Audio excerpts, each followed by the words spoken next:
Chapter 11 अद्भुत की जालन। तनु जब मीरा को देखते हुए हॉल में पहुंची तो वो वहां नहीं थी। फिर वह मीरा के कमरे में गई जहां मीरा बेड पर बैठी अपनी कमर को सहला रही थी।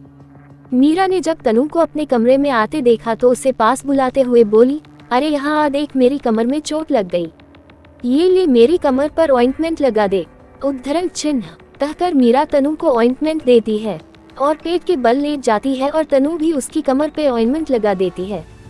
उसके बाद मीरा देखती है कि तनु किसी गहरी सोच में डूबी हुई है, तो मीरा उसे हिलाते हुए बोली, ओ ये कहाँ खो गई। जिस पर तनु कुछ देर मीरा को दिखती है। फिर तनु ने कहा, क्या चल रहा है तेरे दिमाग में। मीरा ने कहा, क्या चल रहा है मतलब।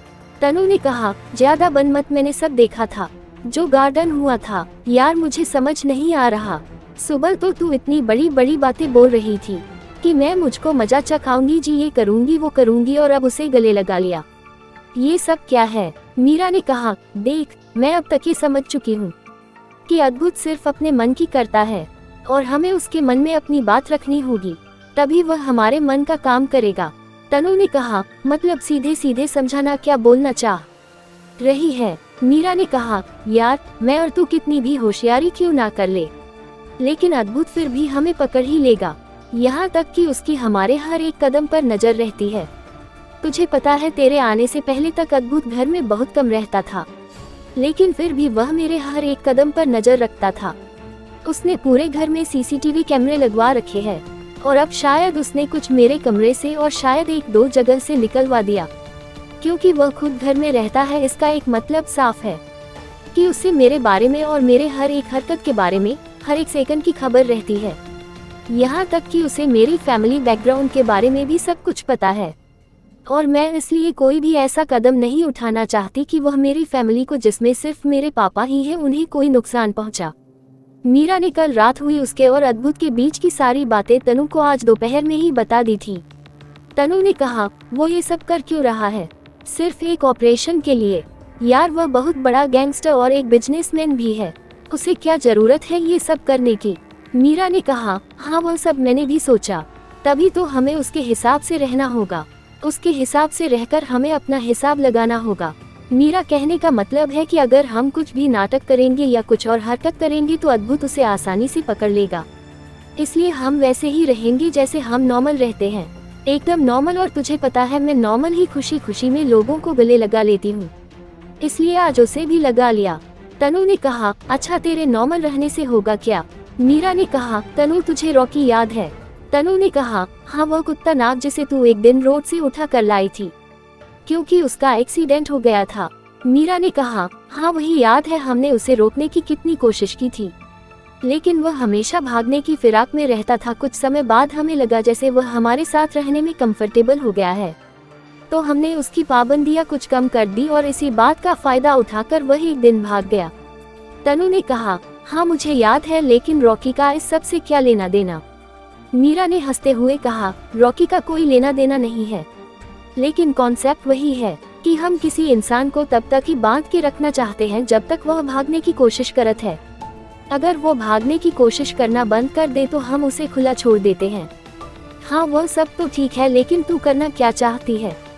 तनु ने फिर पूछा। मीरा ने कहा, ज्यादा कुछ नहीं, बस अब मैं भागने की कोशिश बंद कर दूंगी, जिससे अद्भुत भी मुझे यहाँ रोके रखने की कोशिश बंद कर दे और मुझे भी मौका मिल जाए अद्भुत के प्राइवेट रूम में जाने का और पता लगाने का कि वहाँ ऐसा क्या है जो अद्भुत किसी को वहाँ नहीं जाने देता, लेकिन खुद हर रात जरूर जाता।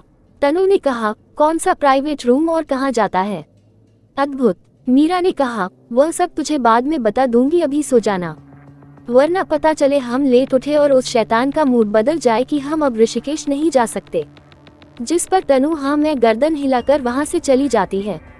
उसके जाते ही मीरा आंखें बंद करके सोचने लगी कि कैसे भी करके उसे अद्भुत के प्राइवेट रूम में जाना ही होगा, क्योंकि वहां कुछ ऐसा जरूर है जो अद्भुत के लिए बहुत ही ज्यादा खास है, या फिर शायद अद्भुत के खुद के कमरे में ही उसे कुछ मिल सकता है।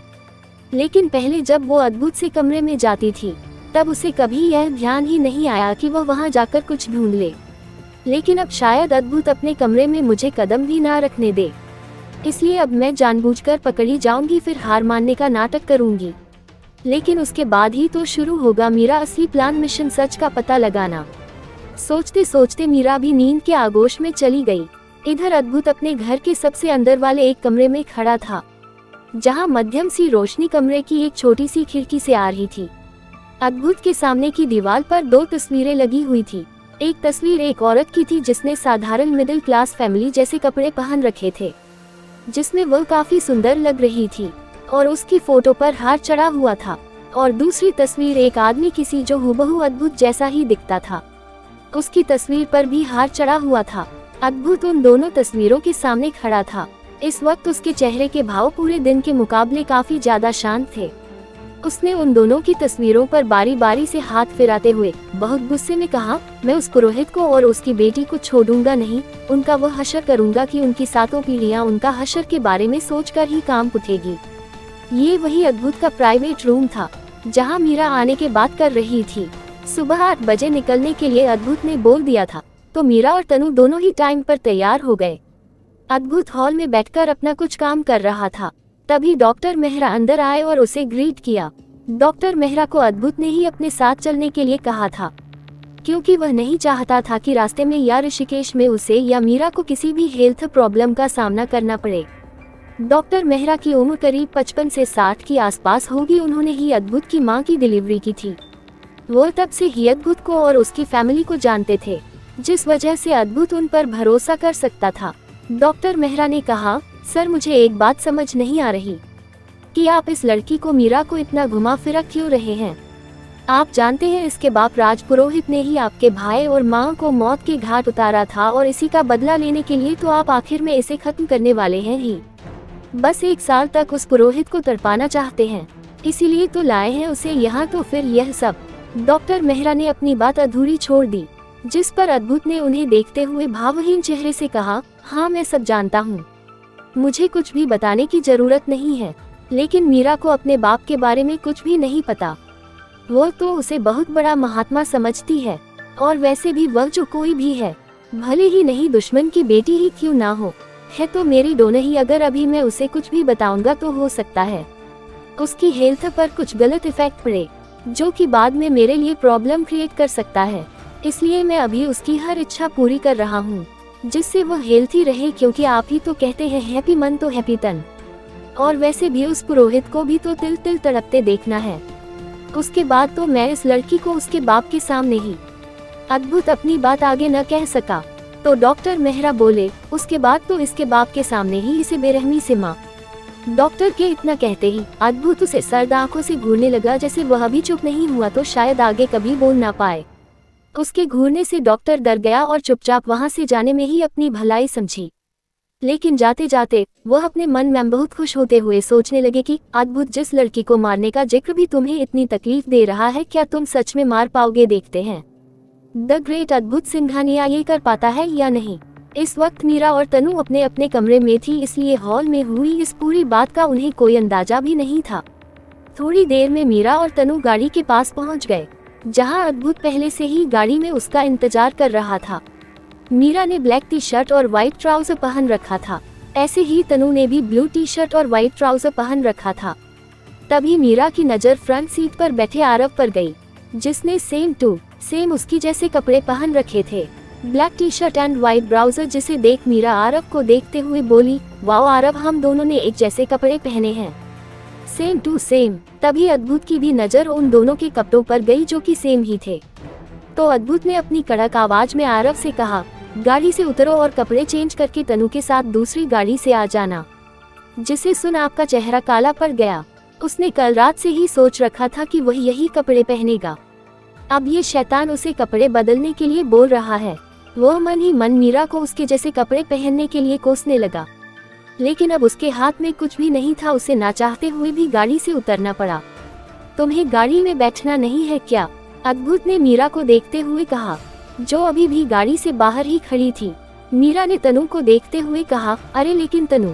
अद्भुत ने उसकी बात को काटते हुए कहा, अभी तुमने सुना नहीं मैंने क्या कहा? तनु आरव के साथ आ जाएगी। चलो अब जल्दी बैठो, वरना हो सकता है मेरा मन बदल जाए। अद्भुत ने इतना ही कहा था कि मीरा झट से गाड़ी के अंदर बैठ गई, जिस पर अद्भुत के चेहरे पर बहुत ही हल्की सी मुस्कुरा आ गई। उसकी मुस्कान इतनी हल्की थी कि किसी को दिखाई भी ना दी। मीरा ने तनु को आरव के साथ आने को कहा तो तनु ने भी हाँ में अपना सर हिला दिया। उसके बाद अद्भुत ने ड्राइवर से चलने को कहा और थोड़ी ही देर में गाड़ी हवा से बातें करते हुए आगे बढ़ने लगी। क्या सच में जय पुरोहित ने ही मारा है अद्भुत के माँ और भाई को? क्या सच में अद्भुत 1 साल के बाद मीरा को मार देगा?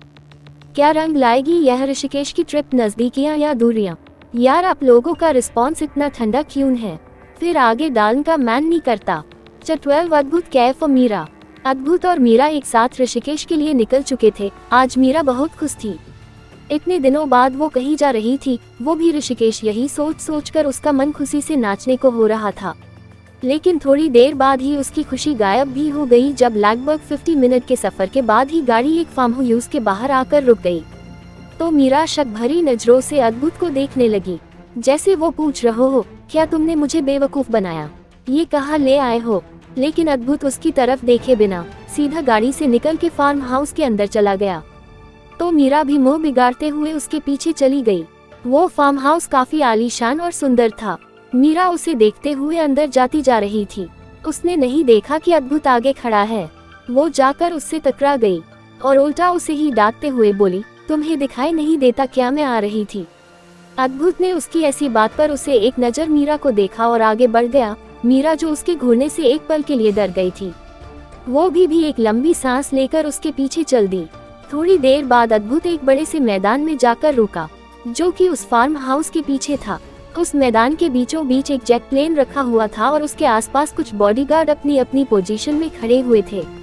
अद्भुत को देखकर सबने एक साथ में सर झुकाकर उसे ग्रीट किया, लेकिन अद्भुत ने बिना किसी का जवाब दिए मीरा की तरफ देखने लगा, जो आंखें फाड़े बस उस जेट प्लेन को देखे जा रही थी। उसे सिर्फ घूरना नहीं, उसमें बैठना भी है। अद्भुत की कड़क आवाज जब मीरा के कानों में पड़ी, तब जाकर वो अपने ख्यालों की दुनिया से बाहर आई और अपनी पलकें झपकाकर अद्भुत को देखने लगी, क्योंकि ये पहली बार था जब वह किसी जेट प्लेन में बैठने वाली थी। अद्भुत को लगा शायद मीरा प्लेन में बैठने में थोड़ा घबराएगी, तो मीरा के लिए उसने अपना हाथ आगे बढ़ा दिया, लेकिन मीरा उसके हाथ को अनदेखा कर भागकर प्लेन में जाकर बैठ गई। अब हैरान होने की बारी अद्भुत की थी। अद्भुत उसे हैरानी से देखने लगा तो मीरा ने वहीं से चिल्लाते हुए कहा, इसे बस देखना नहीं है, इसमें बैठना भी है। जल्दी आओ वरना मैं अकेली चली जाऊंगी। उद्धरण चिन्ह। उसकी बातें सुनकर बाकी सब गार्ड्स तो सख्ते में आ गए कि कोई लड़की कैसे उनके बॉस के साथ ऐसे बात कर सकती है। लेकिन इतने दिनों में अद्भुत को मीरा के ऐसे बिहेवियर की आदत हो गई थी, इसलिए उसने अपने सिर को झटका और प्लेन में जाकर बैठ गया। बैठते ही अद्भुत ने चलने के लिए बोल दिया। तभी मीरा ने उसे रोकते हुए कहा, अरे रुको, अभी तनु और आरव तो आए ही नहीं है, तुम उन्हें छोड़कर कैसे जा सकते हो?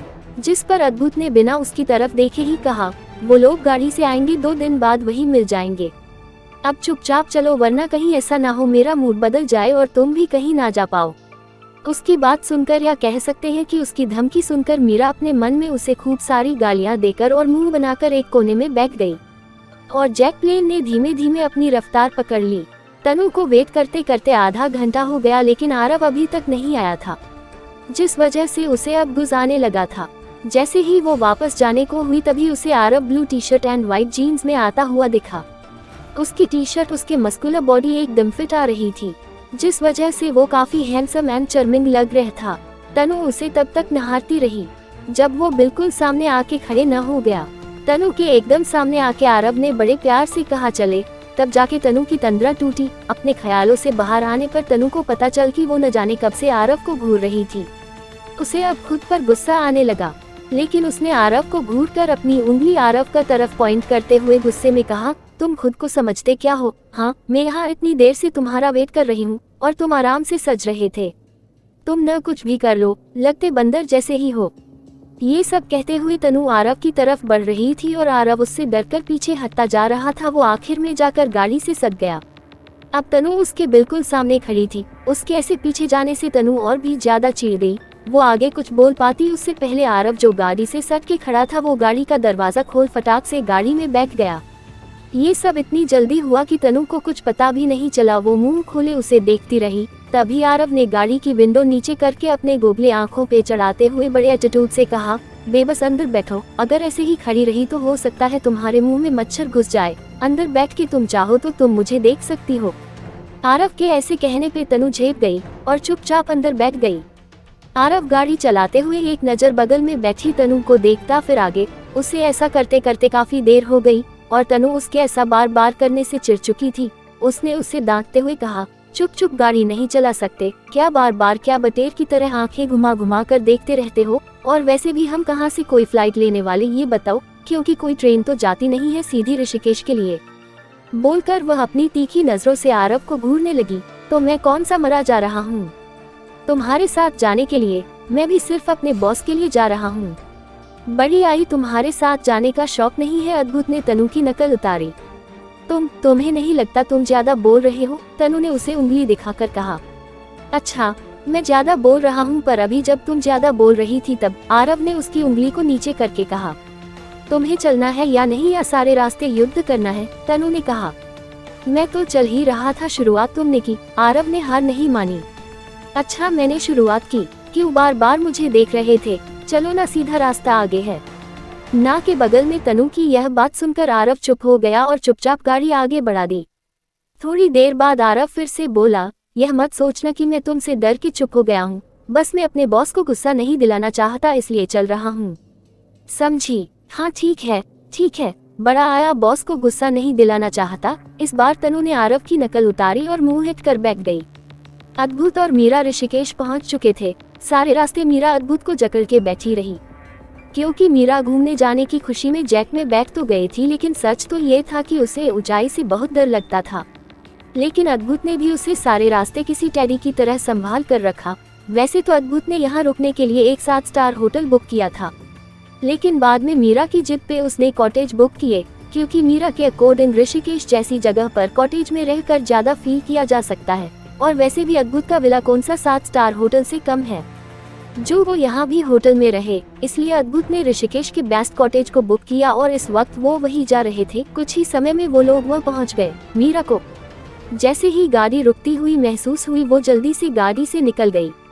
अद्भुत को उसका ऐसे निकलना पसंद नहीं आया, इसलिए वो भी जल्दी से गाड़ी से निकला। तो उसने देखा कि मीरा अपने दोनों हाथ को फैलाकर और अपना चेहरा आसमान की तरह करके वहाँ की हवा को मानो महसूस कर रही था। उसके चेहरे पे इस वक्त बहुत हुई सुकून बिखरा हुआ था। उसे ऐसे देख अद्भुत, जो उसे डांटने निकला ला था, वो वही खड़ा उसे बस देखने लगा। तभी एक लड़के ने आकर मीरा को गले लगा लिया, जिसे देख अब अद्भुत की आंखें जो कुछ समय पहले सुकून से गिरी हुई थी, आग उगलने लगी। आखिर किसने लगाया मीरा को गले? क्या करेगा बीस्ट अब उस लड़के के साथ?